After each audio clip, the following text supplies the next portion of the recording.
Peggy 18.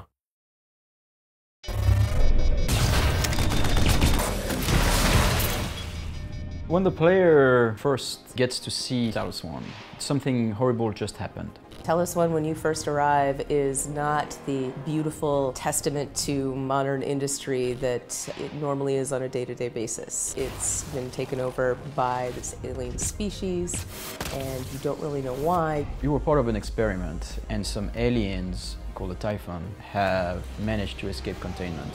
And so, obviously, it's going to be a tough time for people on board. If you imagine the outbreak as this like wave, the player's just moments behind the wave.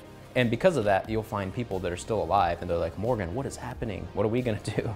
How are we gonna get off the space station? Talos I space station is an amazing sandbox. We have a huge diversity of locations, from things that feel like corporate offices, dormitories, industrial areas. Then you can go outside the station and float around in zero-G. I mean, it's just really cool. And we have spaces inside the station that have zero-G. There are some spaces where you can't breathe. There's spaces that are filled with hazards. The aliens are just one of the threats to the player. The station is also a threat. We wanted to communicate just how wealthy and ostentatious and powerful TranStar is as a company. It's a private company. They're not going to be like stripped out utilitarian, especially if they want to attract all the brightest minds up there. The materials that you find are very uncommon to what you would expect in space. It just goes to show that they spared no expense to ship the marble and the wood and the gold up into outer space. They didn't just fake it.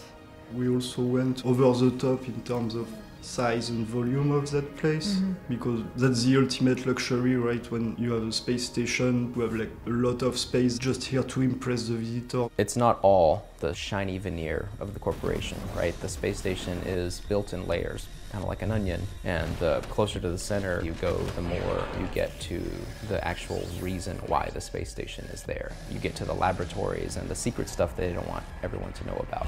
We call it an open space station game. It's like an open world game. Eventually the player has the means to go all over the space station. And you can go outside, you can fly around the station without any limit to what areas you want to see around the space station. Each level has something different about it, which makes it really special. That each one felt like it had a bit of a unique identity, but still belonging to a whole.